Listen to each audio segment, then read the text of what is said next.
So Zarah Sultana, co-leading the interim process of founding this new left party with Jeremy Corbyn. It's been an incredibly busy month for you, but I want to ask you about the big news first. Did you watch the Lionesses win their historic Euros victory last night? How was the vibe? What was the vibe? Oh, so it was in a non-traditional way of watching it. I had it on my phone on the BBC app and I was watching it outside King's Cross station because I'd watched the entire game on the train down from Glasgow because a friend got married. And by the time we had got into King's Cross, it was penalties and I just set up camp essentially outside a coffee shop and watched it, and it was incredible. It was so amazing. And you know, I think we have to stop calling it women's football. I think this is football and the men's game is men's football because clearly we are so much better than them. So Zara, this is the first interview that you've given to anyone since you've resigned at the beginning of July. So why did you choose Novara Media? But I also want to ask you about that resignation, because it happened in a very busy and messy week for the Labour Party. There were welfare cuts as well as the vote to prescribe Palestine action. What was the relationship between those events and your resignation? So the reason to do my very first interview since resigning and since we have announced the process of building a new left party with Novara is because legacy media does not operate in our interests, and Novara does. And for me, it is about speaking to our base. It is about speaking to people who align with our politics to say that we are going to do the best possible job of getting this right, and we want you all to be part of that journey. And I don't think anything speaks to that more than me coming to you guys first to talk about this and being really honest and transparent about what we're building here and how we genuinely want to do it collectively. My suspension, obviously, was a year ago, and the Labour Party decided to suspend 7 of us for wanting to scrap the 2-child benefit cap, which keeps hundreds of thousands of kids in avoidable poverty. And after that vote, I was told, you've got a 6-month suspension and then we'll review it. During that period, I voted against the cuts to winter fuel payments because that is austerity 2.0. Following that, I have tried to challenge this Labour government on a weekly basis about its complicity in genocide in Gaza, as well as attacks on working class communities. And it became a weekly event. What is the Labour government doing and how is it harming our communities? And it became an issue that I didn't think we would have on this scale. I knew that this Labour government wasn't going to bring about socialism, but I did not think it would be this bad this quickly in terms of returning to austerity and then also being worse than the Tories in terms of enabling a genocide in Gaza. So I had met with the chief whip of the Labour Party who said my case was slightly different to the other MPs who had been suspended, in particular referenced my social media and how I characterised this as a genocide that the Labour government was directly complicit in. And I did not hold back. It is a genocide. That is what Human Rights Watch, Amnesty International, countless international lawyers specialising in international law are calling it, as well as the case at the ICJ and a response by the ICC. And so millions of people are campaigning about this, protesting about this, and I know which side I'm on. I'm on the right side of history, and this isn't a fringe issue. And I was told it's not a fringe issue within the British public, but it is a fringe issue within the Labour Party. And you can't disagree with that if you're being honest. And so my suspension continued because of my opposition to Labour's complicity in genocide. There are no two ways about that. And people are trying to spin these rumours that I was going to be expelled. I was not going to be expelled. I did this on my terms, in my way, and I did it on the week that they decided to characterise people who are engaging in non-violent forms of direct action against a genocide as terrorists, as well as punishing disabled people and cutting their benefits. I cannot show any kind of support for that kind of politics, both what is happening in Gaza, but what is also happening here at home. Those, for me, are not abstract issues. They are deeply connected. This is a government that does not act in the interests of people here, let alone people anywhere else in the world. And in fact, it's complicit in making people's lives worse, regardless of borders. And my resignation touched on those issues, that it was both very much deeply against austerity and deeply against genocide, and I had no choice but to do this, because I didn't get into politics to make people's lives worse. I didn't get into politics to be complicit in genocide, and I'm going to do everything I can to stop those things. Let me ask you then about the New Left Party. It's launched, I think, last Thursday officially. Since then, last I checked, you'd had over 500,000 sign-ups on yourparty.uk.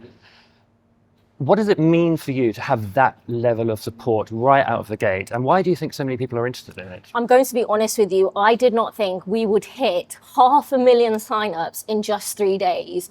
That is incredible. And what that speaks to is the sheer appetite and desire for something new. Millions of people feel politically homeless. I talk to people in the street, I knock on doors, and people don't feel like they have politicians, let alone political parties, that truly represent them. And people voted for the Labour Party at the last general election, not because they felt inspired by Keir Starmer or what the Labour Party was promising, but because they weren't the Tories. And the Labour Party had a mandate for real change. That's what it kept saying that it was going to do. And in the year that it has been in power, we have seen a return to austerity. We have seen more arms sales under a Labour government than the Tories. They are worse than the Tories when it comes to arming a genocide, and they are directly complicit in that genocide, and they lie all the time to parliamentarians. They have defended selling arms to a genocidal apartheid state in court, and I could not knock on another door asking people to vote for the Labour Party when it is a genocide party, when it is an austerity party. And so I am very excited to be able to be part of building something new. It has never been done before in British politics. And so being able to take 500,000 people and more, because the numbers as we're recording this are growing, on this journey to shape something truly transformative is so important, exciting. And I recognize it as one of the most important opportunities of a lifetime. We can't get this wrong, because in 2029, as the polling currently stands, Farage will be Prime Minister. And someone like me, someone who looks like me, understands that threat acutely. And so we have to not just organise and build a new party, we have to win. And that's what this is. Okay, I totally agree with you about the idea of not being able to get this wrong. The stakes are so, so high. But I guess you might have come in for a bit of criticism over the last month about there being, maybe a little bit of chaos attached to the launch of the party. Was it launched, wasn't it? The name. Do you think that matters? No, and Westminster lobby journalists love this idea of drama. They love this idea of the left not really knowing what it's doing, but we do know what we're doing, and 500,000 people also recognise that. And the truth is they're rattled. They've never seen anything like this. And the fact that we're trying to really have democracy, not just this slogan or this, you just kind of say it and don't mean it. We're trying to have it at the heart of everything we're doing. And the idea that members choose the name, I think people can't get their heads around. And that's democracy for you. And I think we have to recognise the sheer appetite. We have to recognise that we are going to be doing rallies and roadshows. We're going to galvanise this movement that is ready for something different. But I think when we look at political parties in the UK, they represent the billionaires, they represent oil and gas, and we're saying this is a member-led party by members for members, and they're going to shape everything that we do. So let's talk about the democratic nature of the party. So you're leading up to a founding conference in the autumn. Yes. What is the scope of the democracy that's going to be involved there? So you talked about deciding a name, but what else is going to be put to the members? At what level of kind of fine-grainedness is So before we get to that conference, we need to put together a conference arrangements committee. We need to make sure that we have truly every member feeling empowered to get involved. And what I think that looks like, and obviously these are discussions, what I think that looks like is one member, one vote. It looks like having an accessible way of engaging, which is both in person and hybrid, which is affordable for everyone. And we need to get those details right. That conference and that membership has to look at governance, it has to look at policy, it has to look at even tactical alliances going forward. I obviously have preferences over things and I'm happy to share them, but ultimately it will come down to our members, what the name is, how we operate when it comes to, a new popular front like what we've seen in France.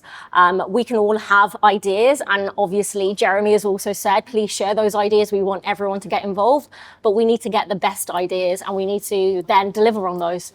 And what about the leadership structure? Will that be a matter of democracy Absolutely. as well? So it could be a single leader, it could be co-leaders, it could be It's a Zarah whatever- Sultana, Jeremy Corbyn leadership race. It's whatever the members want. And obviously, again, I have a preference that me and Jeremy should be able to co-lead this, but the members will get to choose.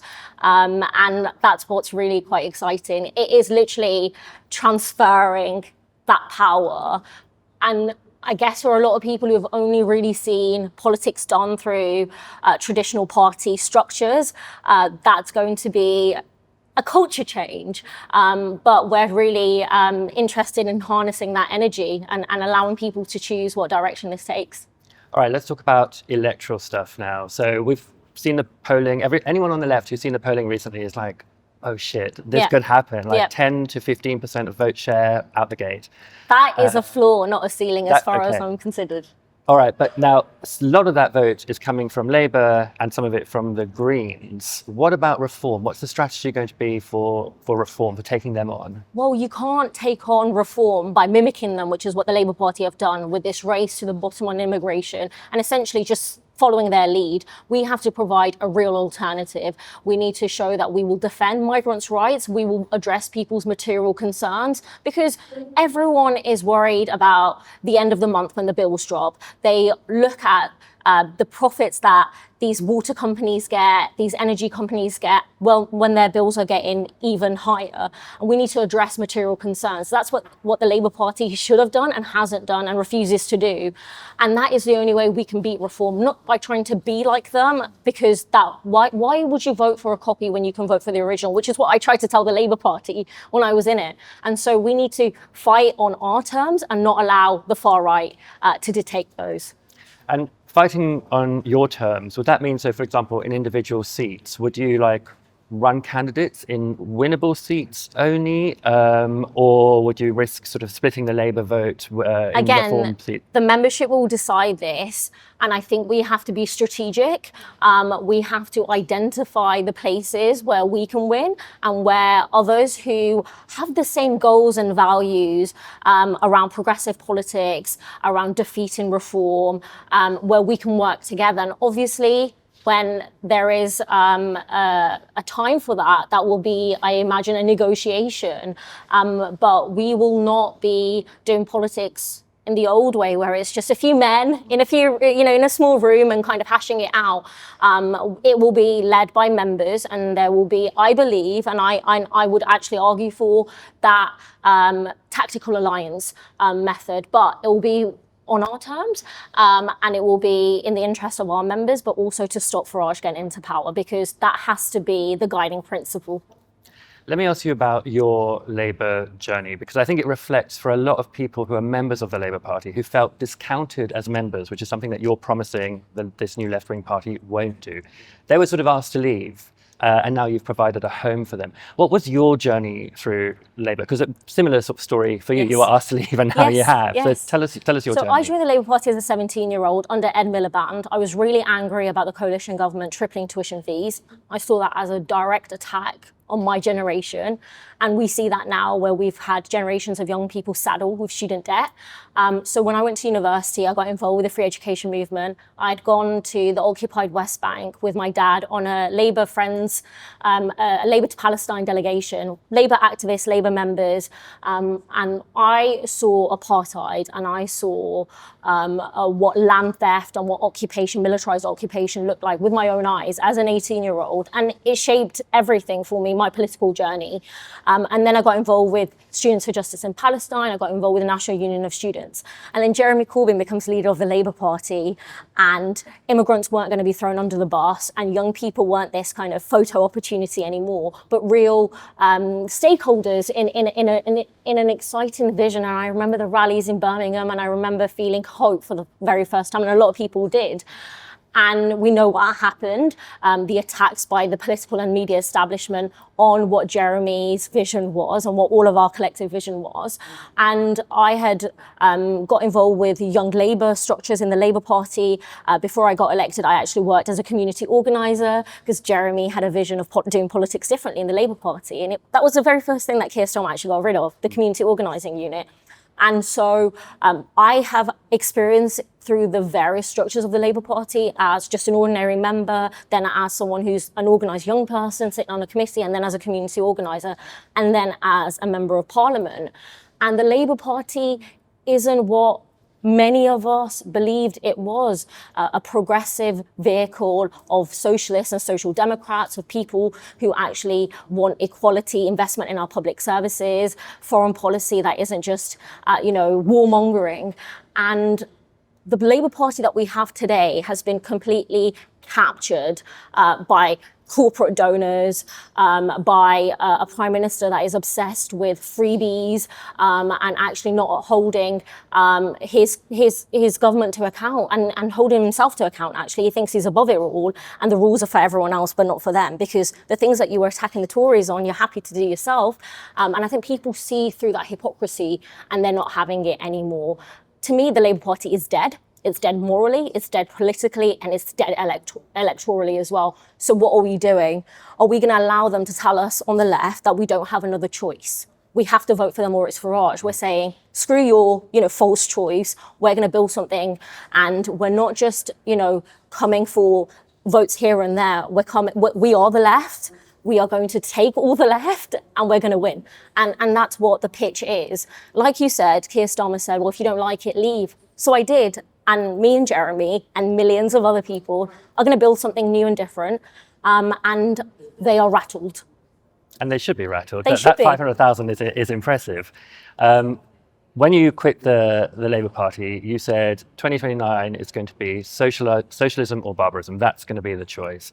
And you talked there about 2019 and the way that the media and the political establishment all just, worked in a concerted way to bring down Jeremy Corbyn. Now, those interests absolutely prefer barbarism to socialism. Of course they do. So what are you going to do this time around? We're fighting back. Okay. We are not going to give the media an inch. I say I'm from Lozells. When someone tries to fight with you, you fight back.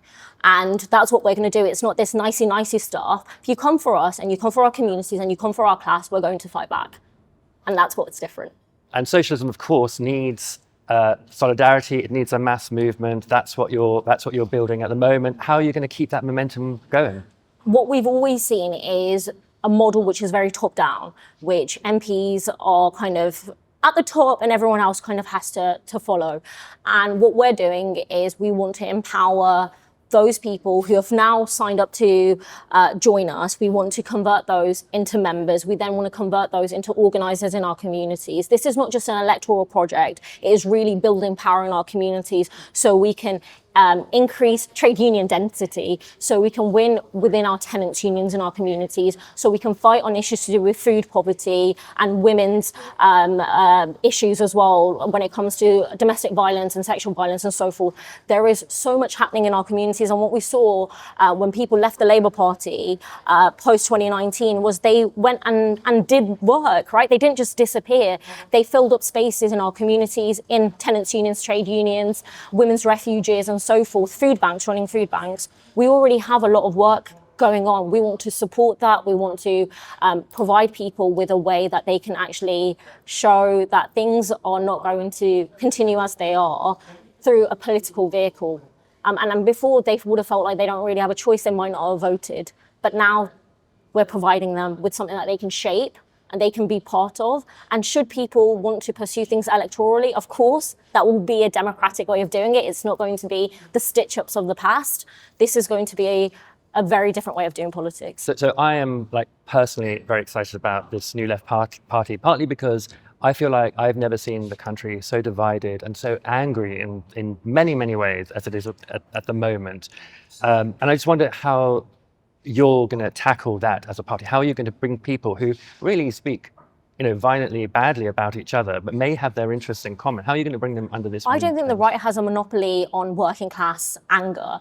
I think we need to harness that anger and show that actually, if we take your anger and we show you that we can win in our communities up and down the country, in areas that have been neglected, in areas that have been told, well, you don't really have a choice but to vote for Labour, we can do amazing things. And the last election showed that under first past the post, you don't have to win.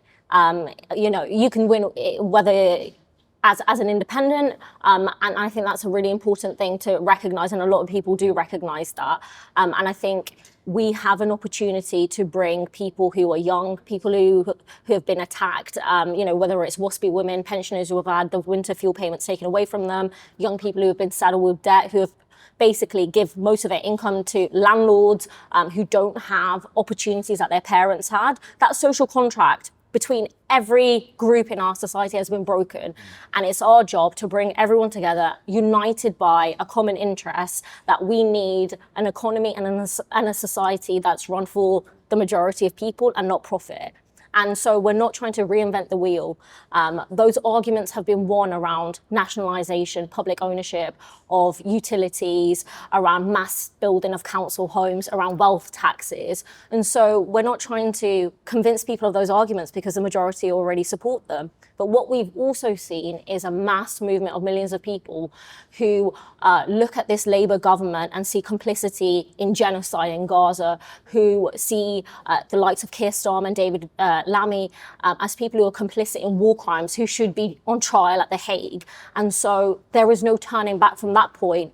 And we have to look at how our political system is happy to sign off arms to all sorts of terrible people, whether it's the UAE, who then send arms to the RSF in Sudan, to the Saudis, who then used it in Yemen, and the Israelis who are using it to commit genocide in Gaza. We need to look at our economy, where arms dealers seem to have, no, they don't just seem to have, they have preferential treatment. They seem to basically be able to tell the government exactly what to do. That has to change, and we're providing a vehicle for that. So if there are people who have petitioned their MPs, who have lobbied their MPs, who have gone on demonstrations, who have done personal boycott actions and are thinking, what else can I do? I feel completely helpless. I'm watching a live stream genocide. I'm watching kids starve to death. My government is entirely complicit in this. How can I change things?